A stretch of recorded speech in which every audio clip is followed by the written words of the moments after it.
Okay, this is like take number 5, and I'm getting kind of tired of it. I had like this script I wanted to follow, and I just had to throw it out the window. I just want to talk to you guys. My name is Julian, Julian Ontiveros. Good luck spelling that. If you want to Google me or anything, but I'm not on Google anywhere. I'm not that famous. I'm not that cool. I'm just a dude. But I wanted to talk to you guys about magic today, and kind of my experiences with it, and my past and my history. I'm pretty new to the magic community.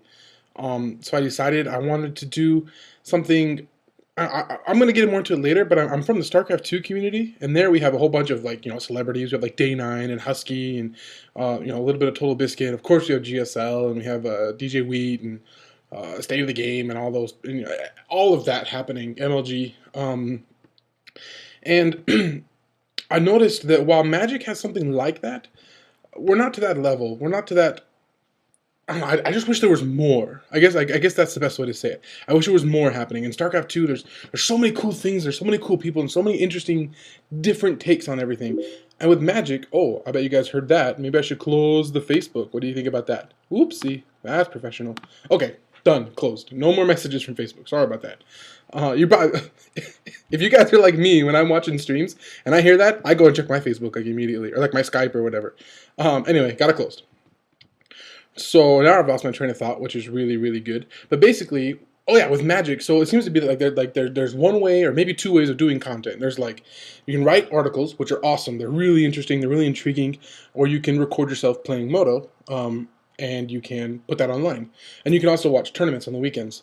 But I feel like we're missing just more of the community. Like if you go on like Reddit or you go on good. I'm really glad I can remember like MTG Salvation, or you go on, a lot of those kind of places, and you see what the community itself is doing. You get a whole bunch of card alters, which are sweet, and you get a lot of like, check out this mono black, vampires, something deck, and just there's not a lot of content that are for that kind of in between crowd, which is where you're not just doing FNMs, you're not just going 2-2 at FNM and going home.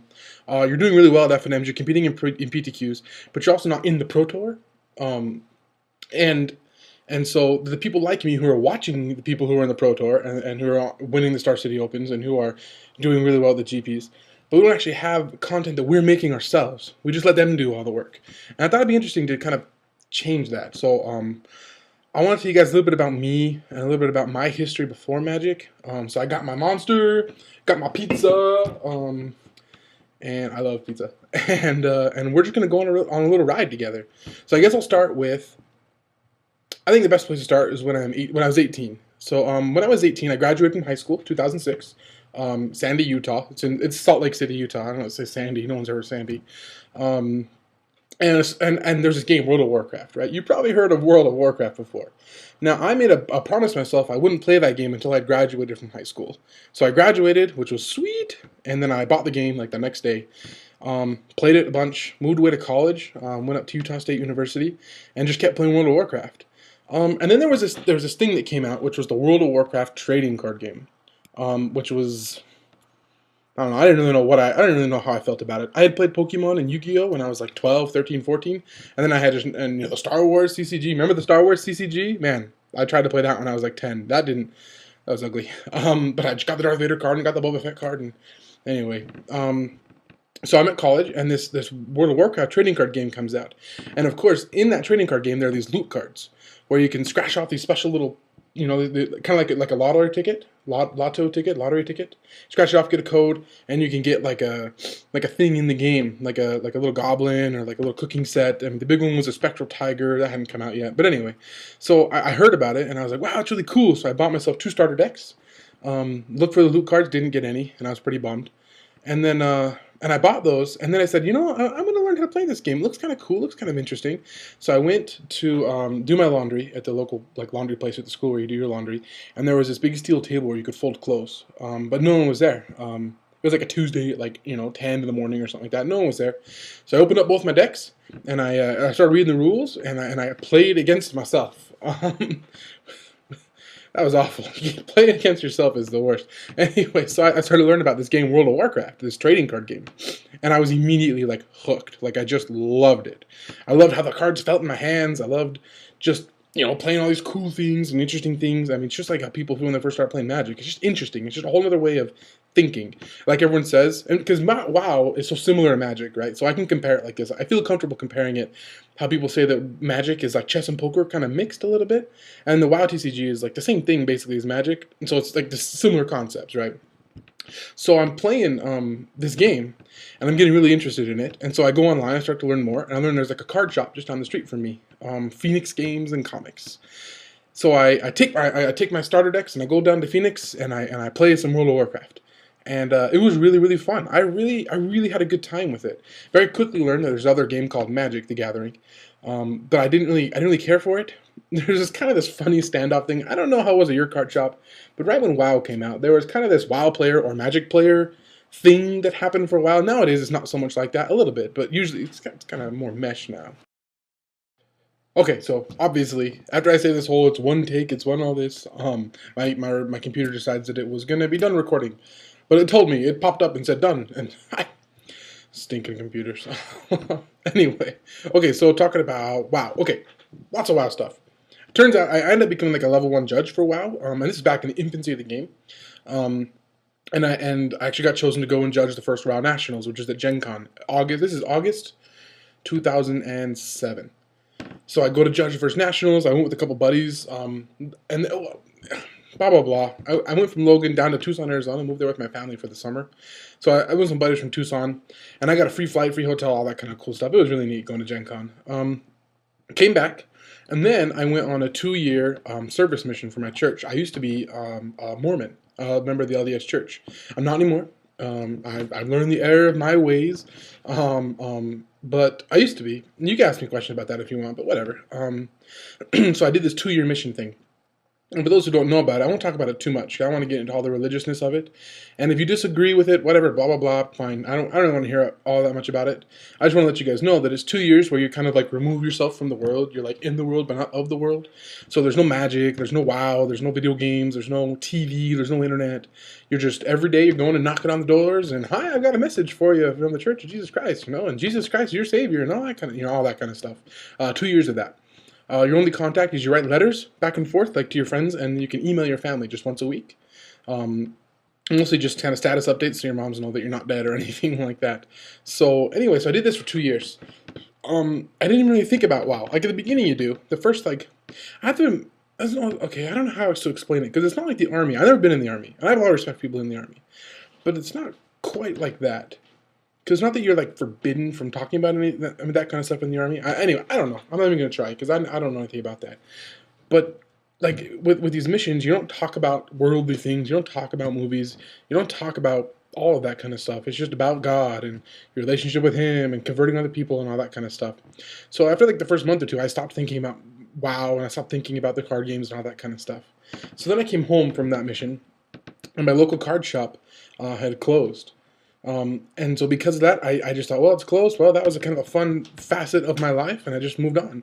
I picked up WoW again, and this was when Wrath of the Lich King had been out for a little while. And I played with some buddies. I started getting into raiding. I actually got max level characters, level 80. No more of that whole like sitting around 40 and just chilling kind of stuff. And I got really into raiding with WoW. And then from WoW, when I was playing WoW, I got the invitation to play in the StarCraft 2 beta, which everybody got, right? And so I started playing in the StarCraft 2 beta. And I never played an RTS before. Maybe Command and Conquer when I was a little kid. I played Warcraft 2 when I was like 10 or 12, but I had never like really played it, an RTS game. Not at least in my later years, when I was more competent and I knew what I was doing in video games. Gotta get a drink. It's a lot of talking this long. Anyway, so my first game of StarCraft 2, for those of you who remember, in the beta, there wasn't like a single player, there wasn't like a practice against the AI, none of that. You just played on the ladder, and that was it. So my first game was against a real person. And like, I'm playing, and I have another buddy who played StarCraft 1 and who was playing in the beta as well. So I zone in, like the map loads, and I see, like I was Terran, and I have my command center and my SCVs, and I didn't know what to do. And I was like, okay.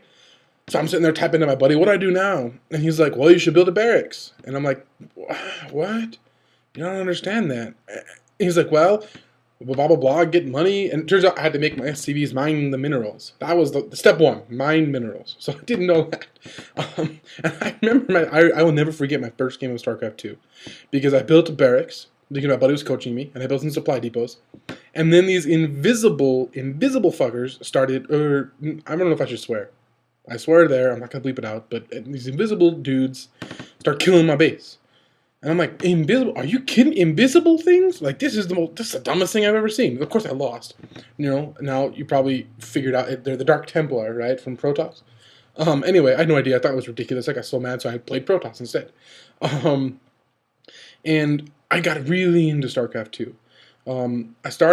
I actually Googled, you know, like, I suck at StarCraft 2, found this video series called I Suck at StarCraft 2 by Total Biscuit, watched that, then moved on to, like, Husky and HD, moved on to Day 9, and then moved up from there to the GSL, and I got really, you know, following Idra, and In Control, and Tyler, and, you know, all the guys from State of the Game, and MVP, and Nesty. Remember the first GSL? Fruit Dealer?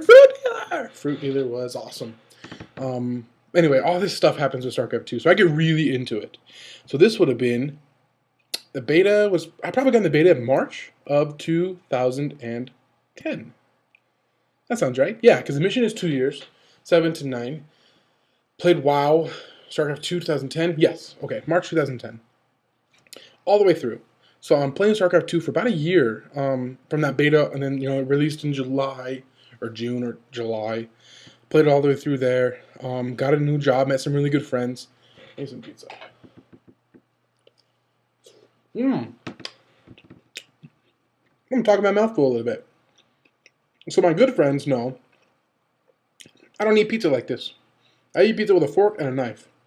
But I didn't want to weird people out on the video, so I'm eating it with my fingers. But I don't really like eating with my fingers. But I'm doing it for you guys. So, playing StarCraft 2 like crazy. And then, so I'm at my job, and I'm going to school at the same time. I'm going to school in the mornings, and I'm working at night, looking to get into computer engineering. And so at this point,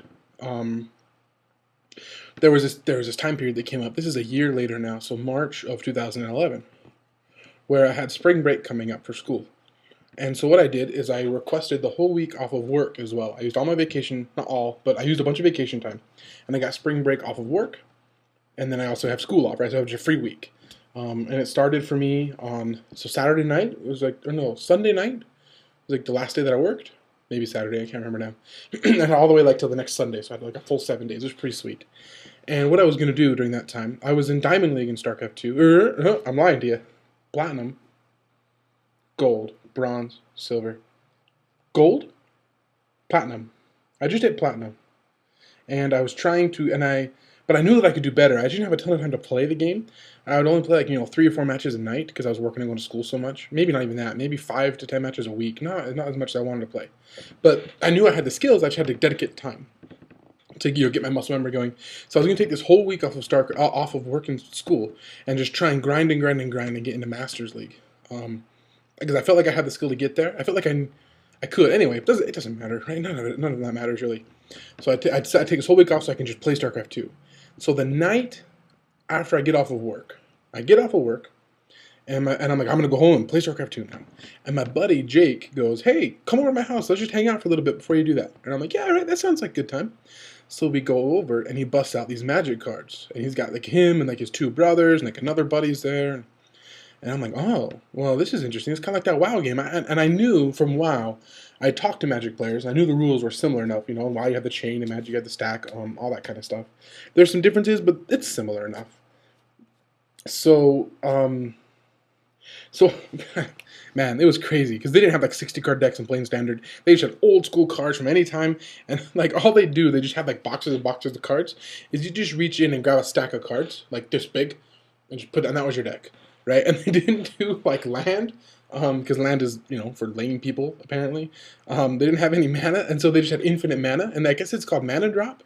Where you have infinite mana, whenever you play a card, you get to draw a card. I think it was really busted. It was like really, really busted. It was insane. We had a lot of fun with it. So okay, so anyway, so he gives me the cards, and I draw my opening hand, and it was like, it was just like magic. Well, See what I did there? That was an accident. But that was really funny. It was like magic.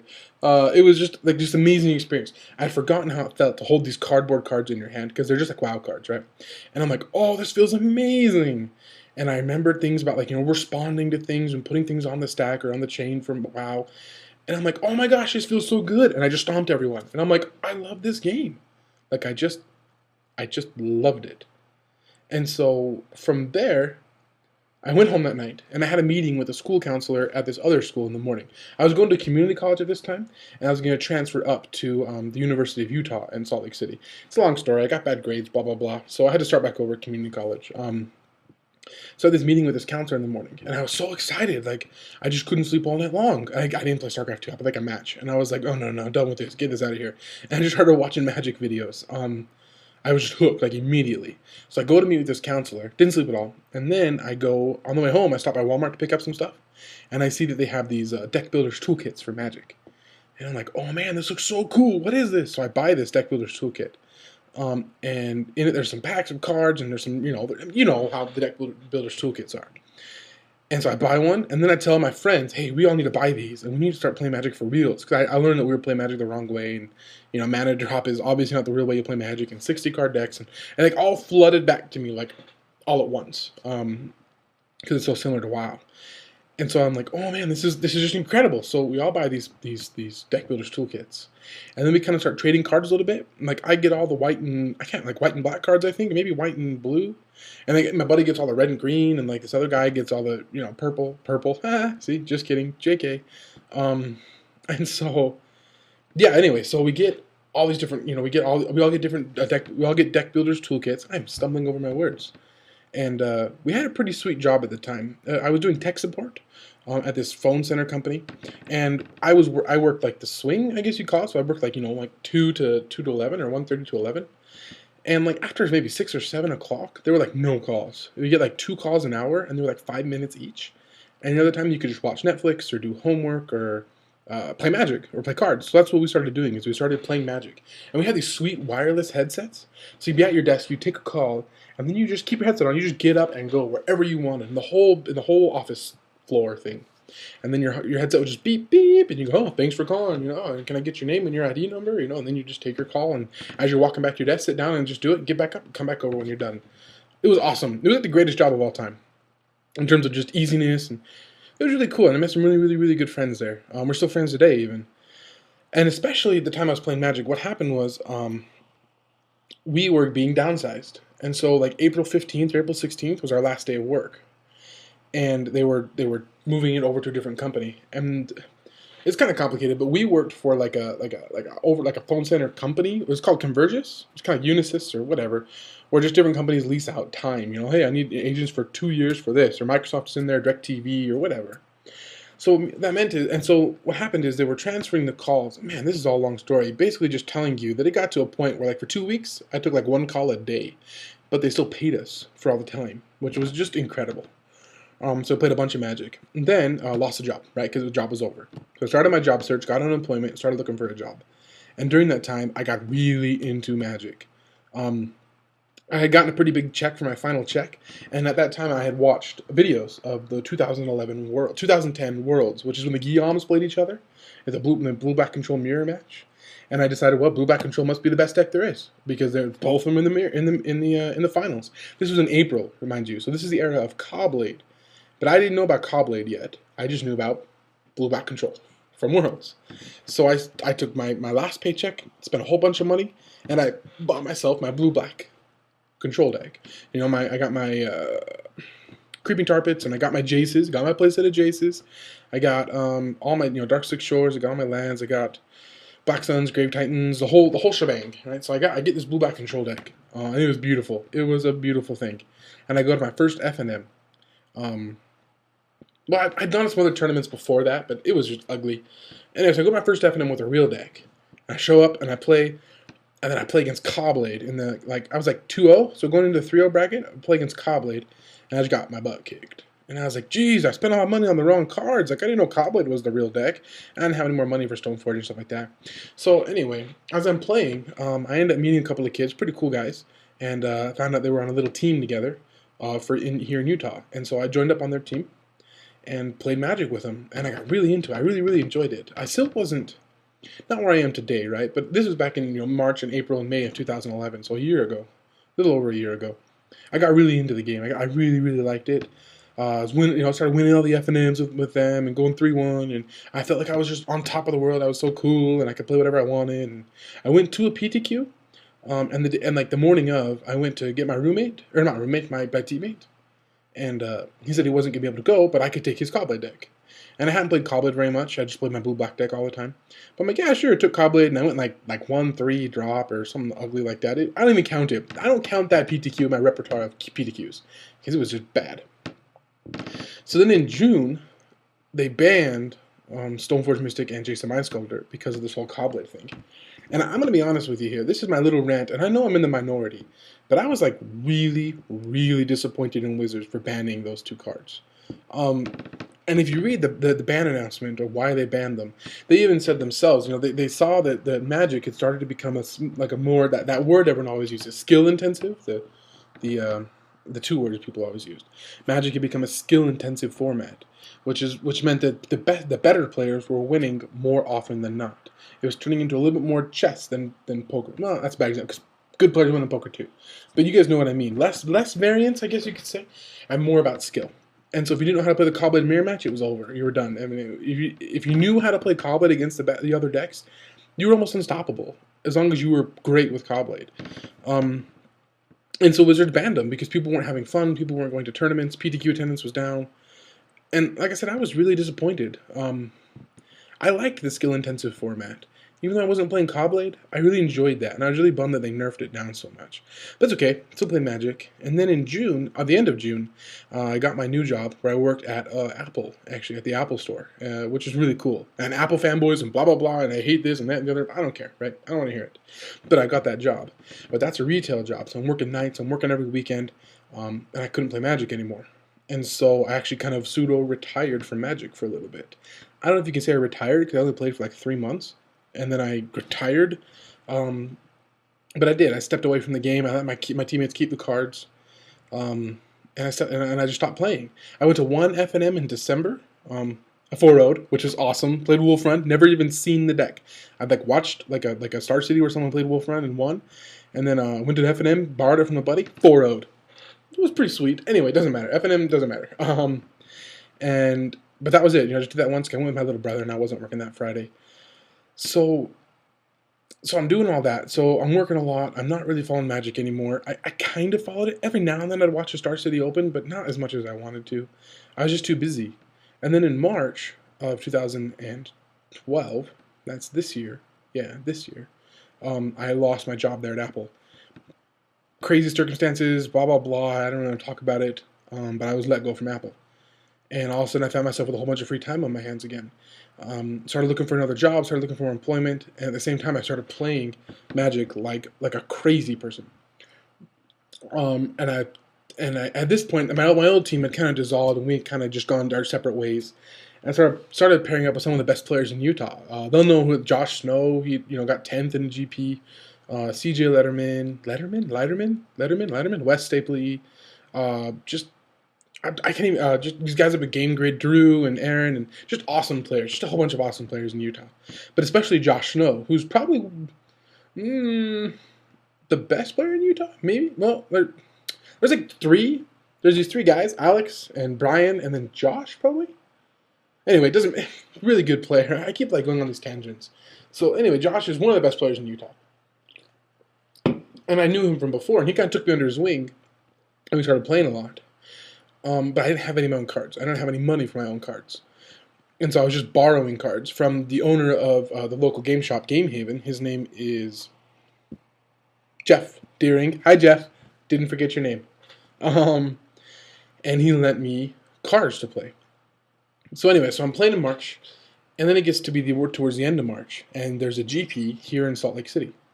And so I asked Jeff if I can borrow Delver for this GP. And he lends me his Delver deck. It was all foiled out, 100% foiled. It was like the sweetest thing you'd ever seen in your whole life. So I show up to the GP in Salt Lake City. And as you guys might remember, this GP was run by Star City. So they had a Star City Open on Sunday, and the GP was Saturday, Sunday. And they also had the Gold Rush, which is where every player in the GP, and then a bunch of other people, and there's all these rules and stipulations, but everyone who joined the GP got an envelope. And in that envelope, there was a card from like the Unlimited and Arabian Nights, and I can't remember, like the oldest 5 sets in Magic, not including Alpha Beta, I think. Anyway, so there's cards. You could get like a mountain, you could get like a goblin. There was a Black Lotus though. There was a Power 9. The whole power was out there for the GP. So they pass out these envelopes, right? And so I'm sitting at the GP, got my Delver deck that I borrowed. I had my Game Haven shirt on because, yeah, you know, the store owner asked us to wear them, so of course I got it on. And I'm just nervous. This is like my first big tournament. And so we're sitting there, got my deck box for me, got my deck list, and they pass out the envelopes. And then at the same time, they say 1, 2, 3, open, and they yell open, you know? And so everyone's opening their envelopes. And I open mine, and I peek, and I read the words, Ancestral Recall. And I'm like, oh! And I just kind of tuck it back in, and I just slip it in my... I think I was wearing this shirt. I might have been wearing this shirt. Anyway, I tuck it in my pocket, and I don't tell anybody. Not right at first, because I was worried someone's going to, like, mug me or something like that.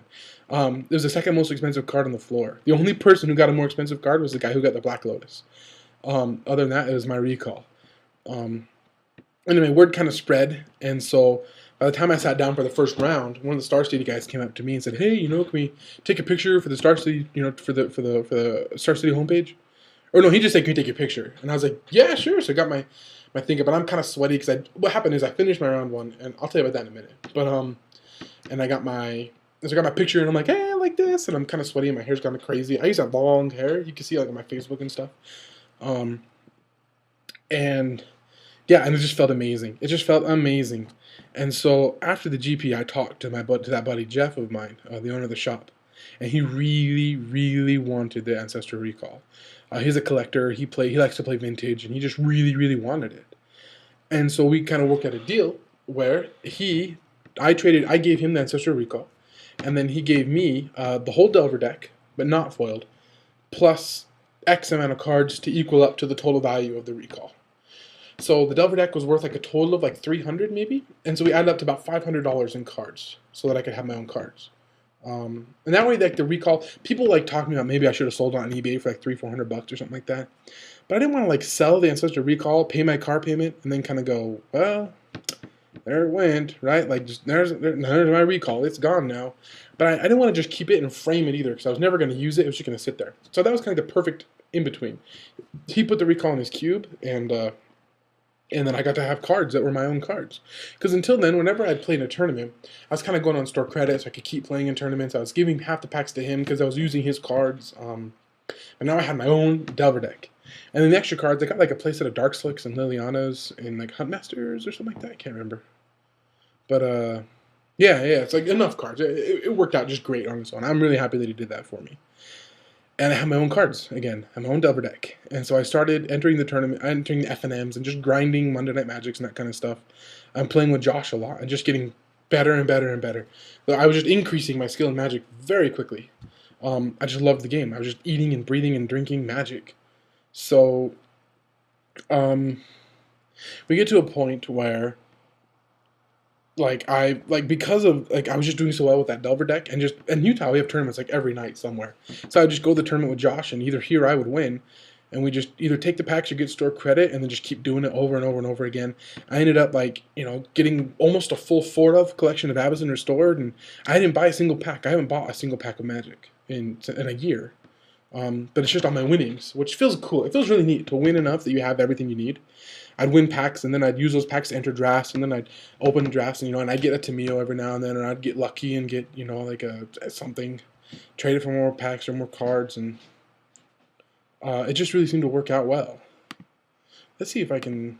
Sorry, I'm looking at this. See if I can pause this. This is probably doesn't matter. Oh, over here, I bet. There's pause. Okay, I found it.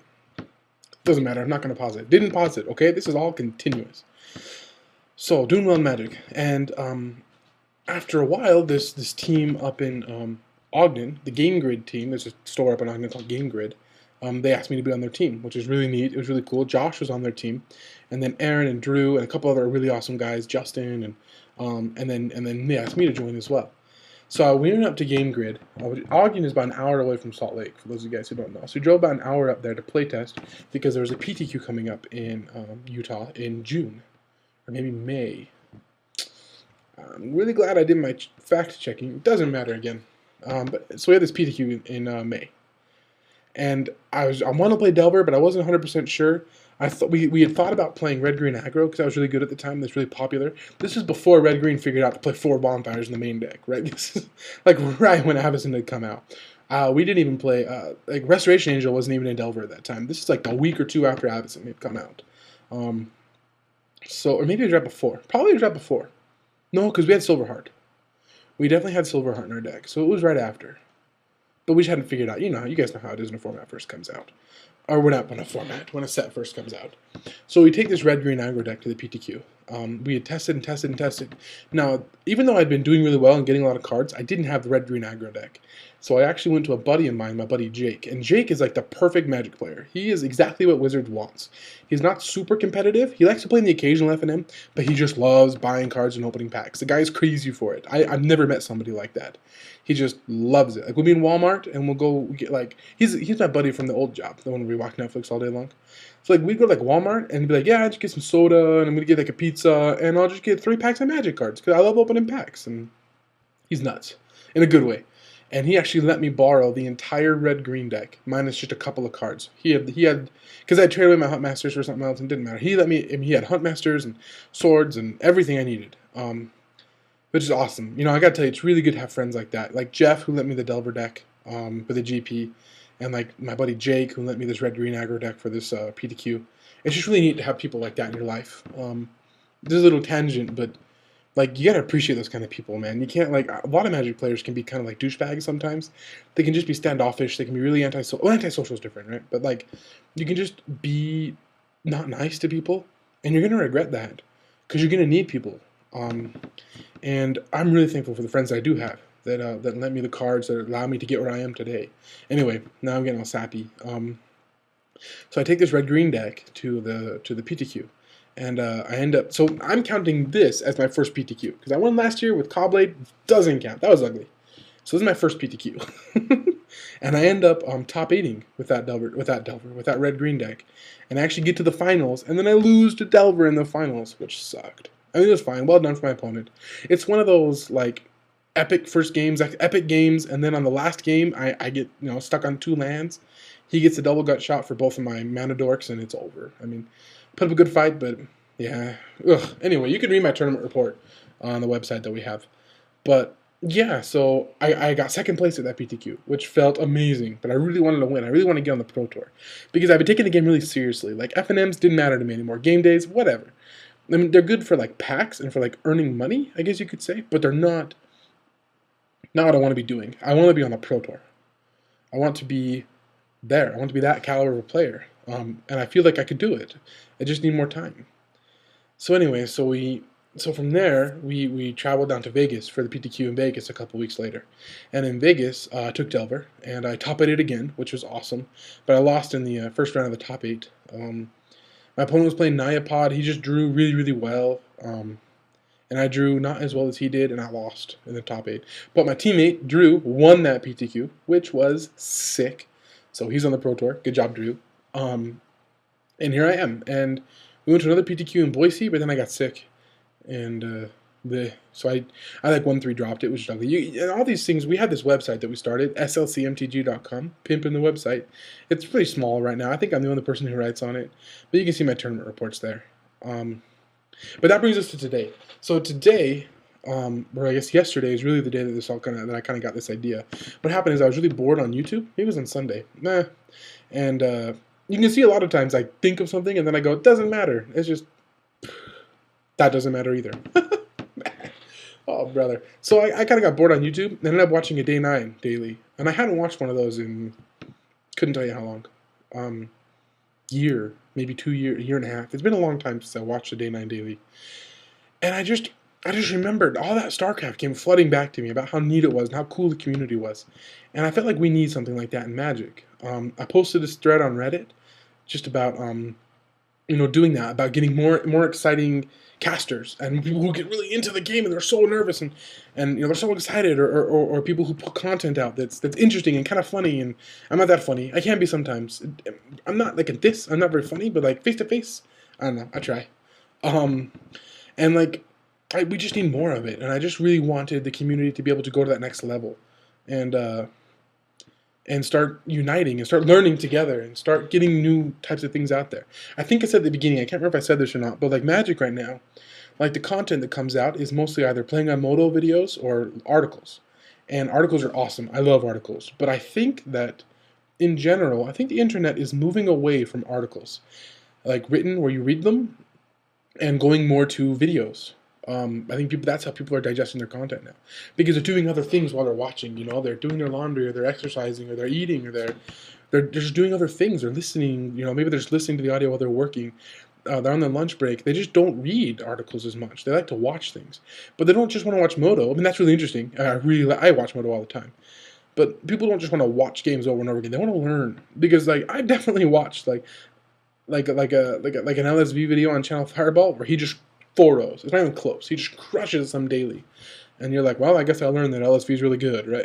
like, there's not a lot there. Or like Sam Black will have this, because Sam Black loves to brew, right? And sometimes he comes up with amazing decks. And sometimes he comes up with decks where you're like, what? What were you thinking there, Sam? Like, that's wild and crazy. And then he like, this is so bad. I love all these guys, right? But I remember watching this Star City video a couple weeks ago where Sam Black like made a deck, and then he O2'd the daily. And then like he's like, well, I guess this deck wasn't very good. Like he made an update video and then he was done. And it was just like, oh, come on, Sam. Like anyway, no, I really appreciate it for what they give though. For all the content that they produce. But I just want something more. So I thought about taking this format and doing like what Day 9 does. Now I want to be clear, I am not Day 9. If you haven't noticed by now, I'm not him. I'm not close, right? Who could be? He's like one of a kind. Sean Plott is like the most amazing person in the whole world, probably. And I'm not trying to be him. That's not my purpose. My goal isn't, be Day 9. But it's, okay, take what Day 9 has taught us about StarCraft 2 in terms of what Day 9 has taught us about teaching StarCraft 2, I guess is a good way of saying that, and apply it to Magic, and do these face things. I think maybe people like that, and maybe, and then show content and show things and just show people what we do and what to do in certain situations. So I'm interested in taking my perspective. Hopefully, man, I'm playing more PTQs. I just started a new job. I have 6 weeks of training, and then I'm gonna start traveling again. I'm gonna make a good deal of money. I have weekends off. I'm gonna hit every open that I can hit. I'm gonna hit every PTQ. Try and get on the Pro Tour, right? That's the dream. And I want to take you guys with me on this journey. And I want to look at top decks, and I want to analyze them. Adam Prozac's Mono Blue Wizards deck. How cool was that deck? But really, it's Anaya decks that are probably the best, right? With Thragtusk, that guy's unbeatable. Oh man, you just drop Thragtusk over, and then you untap with him and you Restoration Angel, and it just makes me sick. Like, it's too good.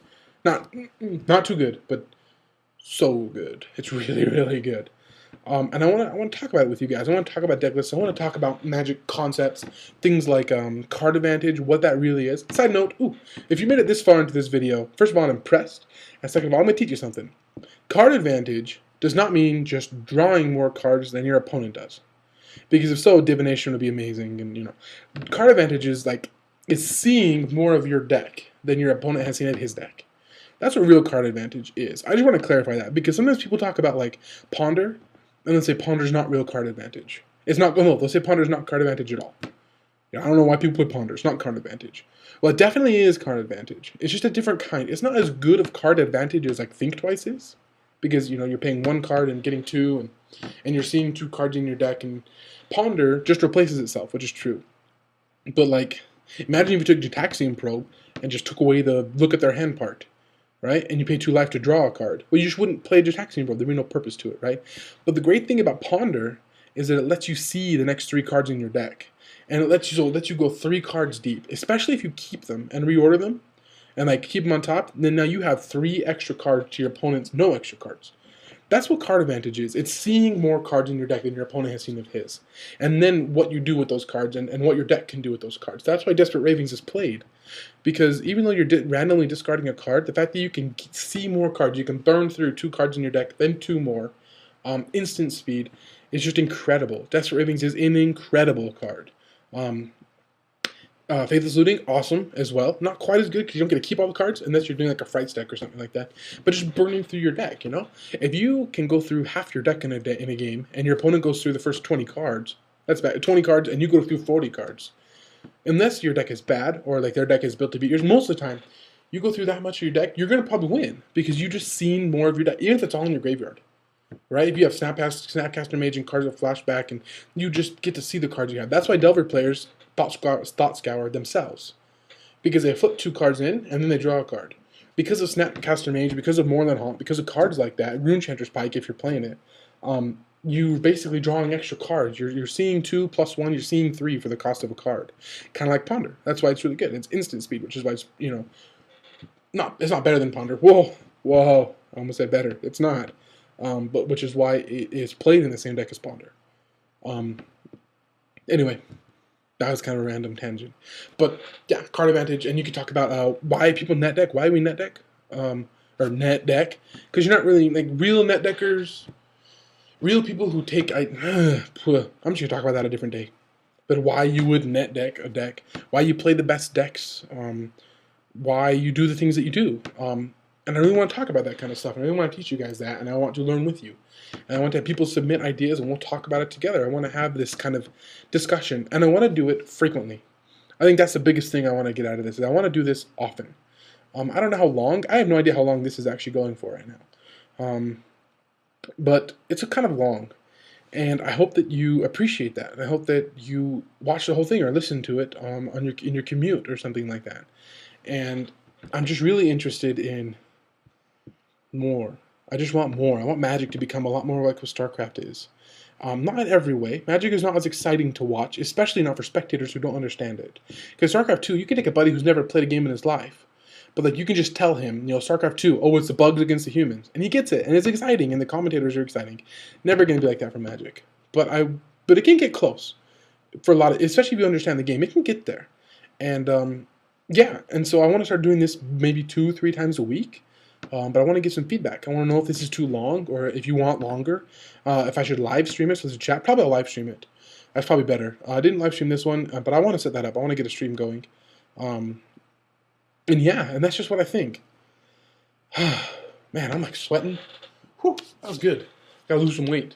And pizza's not going to help. The Monster's not going to help, but it's so good. I love Monster. So yeah, so I guess that's about it for me today. Thank you for listening, especially if you listened this whole time. I really appreciate that. And leave comments, leave suggestions, leave thoughts. And I will see you again soon, and we will do, I don't know, we'll learn about something. What do you want to learn about? We'll learn about it together. If I know it, I'll teach it to you. If I don't know it, I'll research it. I'm pretty good at researching stuff. And then I will teach it to you, and you will teach it to me, and we will learn together. And thank you. Peace.